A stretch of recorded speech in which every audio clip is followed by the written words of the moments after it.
You work hard. You plan, you calculate, you try to be responsible with money, and still, somehow, it slips through your fingers. Not because you're careless, but because the rules you follow don't seem to work anymore. You save, you budget, you grind, yet peace never arrives.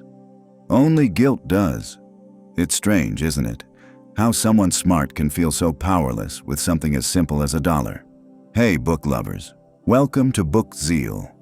In Dollars and Cents by Dan Ariely and Jeff Kreisler, this quiet contradiction takes center stage, showing how our emotions outsmart our logic every time. By the end of this one, you won't just understand money, you'll understand yourself. So, let's begin.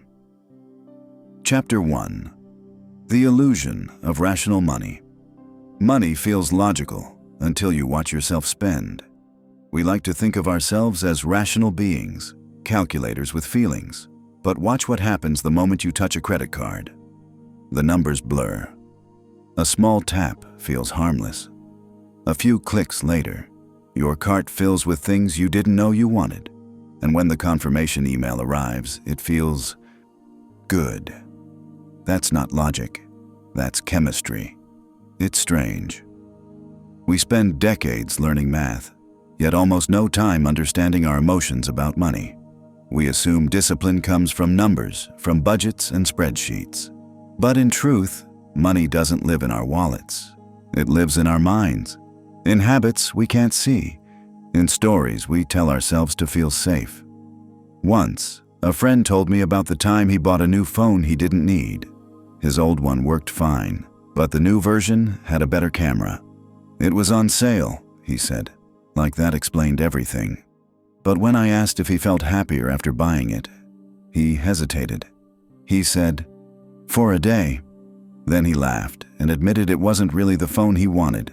It was the feeling of being updated, relevant, like he hadn't been left behind. That's how emotion disguises itself as logic. We tell ourselves stories. I deserve this, it's a good deal, it's an investment. And those stories become invisible permission slips. Beneath every dollar spent hides something emotional, fear, pride, comfort, or even boredom. Funny thing about boredom, it's one of the most expensive feelings in the world. We don't buy coffee because we need caffeine. We buy it because it makes the morning feel a little more important. We don't order takeout because we're hungry. We do it because cooking feels like admitting life's gotten repetitive again. If we could see the emotions behind each purchase, the price tags would change completely. But the real illusion isn't just emotional spending. It's the belief that logic ever stood a chance. Even economists, the people who built the systems, once assumed humans were rational. They built entire theories around the idea that we make smart, predictable choices. But step into a grocery store and watch yourself debate between two brands of toothpaste for 10 minutes and tell me that's rational. Dan Ariely calls it predictably irrational. Not random, not chaotic, just human. We make the same mistakes in the same ways, over and over, because they give us a sense of comfort, the illusion of control. There's a reason budgeting apps never quite fix us. They track numbers, not narratives. They can tell you how much you spent at the coffee shop, but not why you went there even when you promised to save. Because why is personal. It's hidden in the small moments, in stress, in reward, in the need to feel something good after a long day that didn't. Think about the last time you said, "I'll start saving next month." That wasn't a lie. You meant it, but emotion always wins in the present tense. The future version of you, the one who saves, who budgets, who plans, always loses to the version who just wants a little relief now. It's not stupidity, it's survival. Your brain evolved to chase comfort, not compound interest, but awareness, that quiet noticing, is where things begin to shift. When you catch yourself rationalizing a purchase, not to judge it, but to listen to it. Why this? Why now? That pause changes everything. You might still buy it, but now it's not a reflex, it's a choice. Money isn't just what we earn or spend. It's a mirror that shows us our fears, our impulses, and our hidden hopes. It reveals who we think we are, and who we wish we could be. And maybe that's the first step. Not budgeting, not investing, but noticing. Because once you see the illusion, you stop chasing it. And when that happens, every dollar starts to mean something again. Chapter 2. The Traps of Perceived Value. Everything feels cheap until you pay the cost inside. It's strange how value isn't about what something is, but how it looks when we compare it. You see a $200 jacket next to one priced at $500, and suddenly, the first one feels like a bargain. Not because $200 changed, but because your mind found a way to feel smart about spending it. That's how we live, inside a theater of comparisons. We don't buy things for what they're worth. We buy them for how they make us feel relative to something else. Marketers know this better than anyone. They don't sell price. They sell contrast. Was $199, now $129. The number isn't the trick. The feeling is. It whispers, "You're winning." But the truth, we aren't comparing prices. We're comparing emotions. Pride against regret. Belonging against fear of missing out. Once, I remember standing in line for coffee behind a man debating between two cup sizes. He kept staring at the menu, mumbling, "For just 50 cents more, I get the large." He didn't even want that much coffee. But 50 cents more sounded like a good deal, like a tiny victory. And that's how the trap works. We chase more because it feels like progress, even when it's meaningless. Dan Ariely's research found something almost comical. When people are offered a small chocolate for 1 cent or a larger one for 15 cents, they pick the bigger one. But when both are discounted by 1 cent and the small one becomes free, logic disappears. Everyone grabs the free one, not because it's better, but because free feels magical. That's how discounts blind us. We're not chasing value. We're chasing the feeling of gain. It's the same with those buy one, get one free deals. You never needed 2 candles or that extra pair of shoes. But the thought of missing out hurts more than the money leaving your account. Loss aversion. That's what psychologists call it. We'd rather waste money than face the feeling of losing an opportunity. And companies know exactly how to press that button. Sometimes I wonder how many of our closets are filled with small defeats disguised as good deals. The cruel part is, we rarely stop to ask what worth it even means. We say a product is worth it when it gives us comfort or status or a story to tell ourselves. But that kind of worth fades fast. You buy the expensive watch, feel proud for a week, and then forget. The satisfaction isn't from the object. It's from what it briefly says about you. Real value, the kind that lasts, doesn't come from comparison. It comes from clarity, from knowing why you want something before the world tells you you should.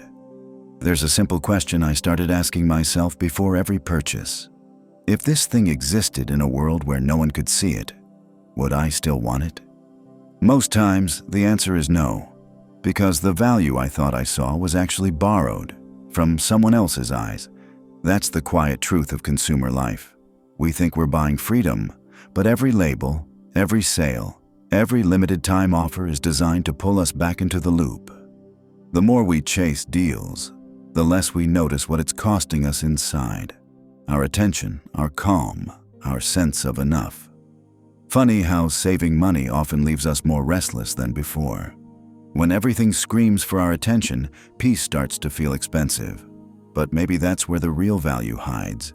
Not in what we buy, but in what we choose not to. Because when you stop measuring worth through comparison, something soft happens inside. You begin to see money not as a weapon or a scoreboard, but as a mirror. And when that mirror gets clear, you finally start spending on things that matter. Not because they're cheap, not because they're on sale, but because they're yours. And that's the moment value becomes real. Chapter 3. The Emotional Mechanics of Spending. We spend to feel better, not to be better. It's hard to admit that money decisions aren't made in the head. They're made in the gut. Every transaction carries emotion quietly stitched between the digits. The swipe of a card feels clean, detached. But beneath that smooth motion, something older is at play. The pull of desire, the relief of control, the comfort of having something to hold when life feels uncertain. That's what money really buys. Temporary emotional relief. Think about how different it feels to hand someone cash versus tapping a phone. When you hand over bills, there's a small ache, like something is actually leaving you. You feel the pain of payment, but when you tap your card, there's no friction, no goodbye. Just a soft beep that says, "Don't worry, this isn't real." That's how spending becomes painless, and that's how it becomes endless. Dan Ariely found that when people use credit cards, they spend significantly more than with cash. Not because they have more money, but because they feel less pain. The brain separates the pleasure of buying from the pain of paying. And once those two emotions are disconnected, discipline becomes a distant dream. It's strange. The same brain that screams save also whispers, "You deserve this." It's a civil war fought in silence, every day, in small moments. Once, after a long, draining week, I walked into a store just to look around. 10 minutes later, I was buying a jacket I didn't need. I told myself it was motivation, that new clothes would make me feel ready for a fresh start. But really, I just wanted the noise in my head to quiet down. That little purchase was my escape hatch from stress. We all have our versions of that. For some, it's food delivery. For others, it's gadgets or subscriptions or online carts that sit full for weeks, waiting for one bad day. We call it retail therapy, but that phrase hides something sad. Therapy heals you. Spending just numbs you. Still, the system rewards it. Every app, every brand, every social feed is engineered to make you feel incomplete, and then offer a quick, purchasable cure. A click, a box, a brief sense of control. Funny how money, meant to give us freedom, often becomes the chain that keeps us restless. We try to organize our chaos with budgets, but our brains create mental accounts that make the illusion worse. We separate money into emotional categories. Fun money, emergency fund, gift budget. It feels smart, but it's often just another way to justify inconsistency. We'll save fiercely in one category, then splurge guilt-free in another, as if the dollars don't share the same origin. You'll refuse to spend $50 on healthy groceries, then drop $60 on takeout, because it's only once in a while. That's not logic. That's comfort disguised as reason. Ariely calls it mental accounting, but really it's emotional accounting. We rearrange guilt into tidy boxes so we can feel balanced without changing anything. But balance doesn't come from better math. It comes from better honesty. It starts when you ask not, "Can I afford this?" but "What am I really trying to feel right now?" Because behind most spending is a quiet emotion asking for attention. Loneliness, exhaustion, envy, or just the need to feel alive. And ignoring that emotion doesn't make it disappear. It just makes it expensive. You can't outsmart emotion, but you can outlisten it. The moment you pause, really pause, before spending, you interrupt the automatic comfort loop. You create space to ask, will this still feel good tomorrow? Most times, the answer is enough to save you. Money decisions aren't about numbers. They're about nerves, hormones, tiny hits of dopamine that pretend to be joy. And the more you see that, the less control money has over you. Because the truth isn't that we're bad with money. It's that we use money to manage pain. And the day we start feeling instead of spending, that's the day money finally starts making sense. Chapter 4. The stories we tell ourselves about money. What story does your wallet still tell you? It's strange how money becomes personal, almost moral. We talk about it as if it carries character. Earned money is good. Easy money is dangerous. And spending recklessly is sinful. But money itself doesn't know these words. It doesn't care who deserves it or who wastes it. We're the ones who give it a personality. one built out of our fears, our upbringing, and the silent rules we grew up with. Some people carry a story that says, I must always earn more. Others, I shouldn't want too much. And both stories sound noble until they start running your life without permission. I once met a man who refused to take vacations. He said rest felt like failure. His father worked double shifts his whole life, never missed a day.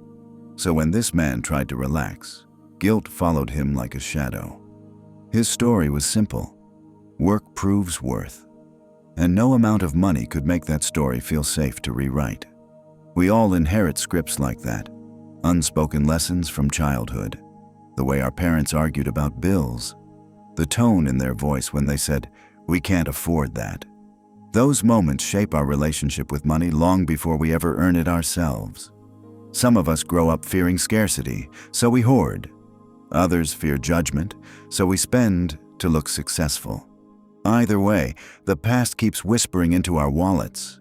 Even our sense of fairness gets tangled up with emotion. You buy something full price, then see it on sale the next week. And suddenly, it's not just money you lost, it's justice. You feel cheated, as if the universe owes you a refund for emotional damage. But fairness is just another story. A lens that keeps shifting.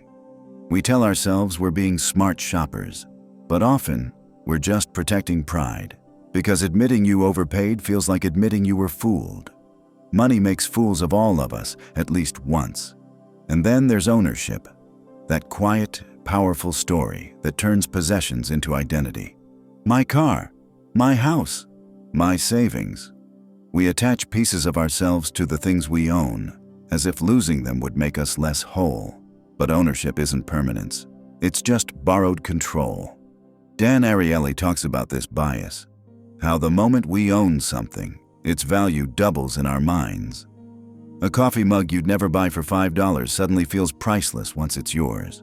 Not because it changed, but because you did. Funny how quickly mine becomes sacred. We cling to things not because they're special, but because letting go feels like erasing part of our story. Even language traps us.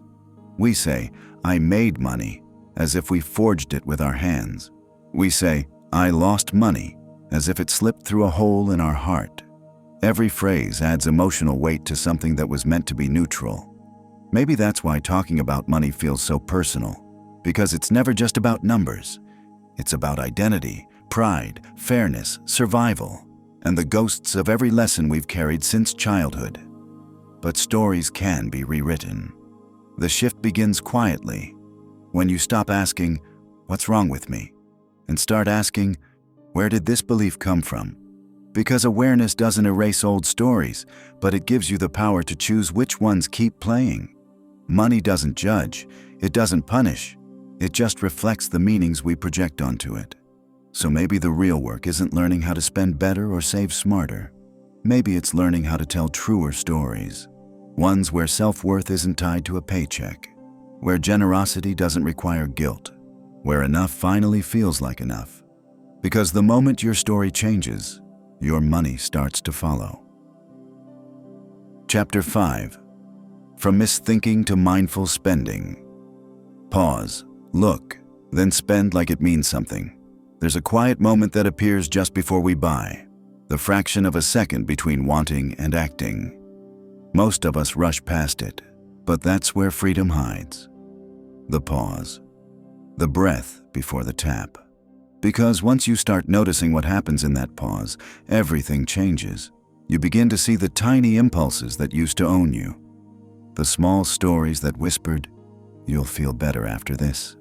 Awareness doesn't cancel desire.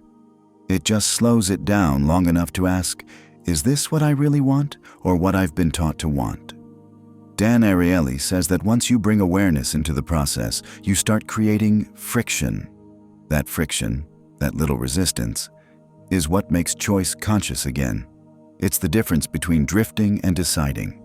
You don't need to stop spending. You just need to start feeling while you do it. I knew a woman who used to order food every night after work. It wasn't about hunger. She said it was about not facing her empty apartment. When she realized that, she didn't force herself to stop. She just added a pause. made herself wait 5 minutes before ordering. Sometimes she still did, but sometimes she didn't. And those 5 minutes became the space where awareness lived. That's all mindful spending really is. Inserting humanity back into habit. The goal isn't perfection, it's presence. To spend not because you're chasing an emotion, but because you understand it. To let money serve your values instead of silence your discomfort. We live in a world that worships more success, more upgrades, more proof. But the truth is, satisfaction rarely grows from addition. It grows from attention, from knowing why something matters before you trade hours of your life for it. Maybe that's the shift we're all quietly craving, not to earn endlessly, but to finally feel right when we spend. Because when you buy with intention, even small things carry peace. A simple meal tastes richer, a shared gift feels lighter. And the funny thing is, when spending becomes conscious, so does saving. You stop seeing it as restriction and start seeing it as self-respect. Money doesn't just reveal who you are, it shapes who you're becoming. Every purchase writes a line in your life story, not in dollars, but in meaning. And when you begin to spend with awareness, that story stops being about control and starts being about care. The truth is, mindful spending isn't glamorous. No one claps for restraint. There's no dopamine hit in saying no. But quietly, it rebuilds your sense of power. Not the kind that shows off. The kind that feels like peace when you check your account and nothing feels heavy. Funny how relief starts to replace regret when money finally starts matching your values. That's what spending smarter really means. Not finding the best deal, not squeezing every dollar. It's remembering that your attention is your most expensive currency, and every time you spend without noticing, you pay twice. Once with money, and again with meaning. So take the pause, ask the question, feel the weight. And then, if it still feels right, spend, but do it like your choices echo somewhere beyond the transaction. Because they do. If something in this made you stop and think, stay there for a moment. Let that pause stretch a little longer than usual. That's where the change begins. What's one small habit you'd rewrite if money was no longer about guilt or pride, just peace? Tell me down below. I read every word. And hey, if this kind of reflection helps you breathe a little easier around money, you'll probably like what's coming next. Stick around. Let's keep unlearning, one quiet truth at a time.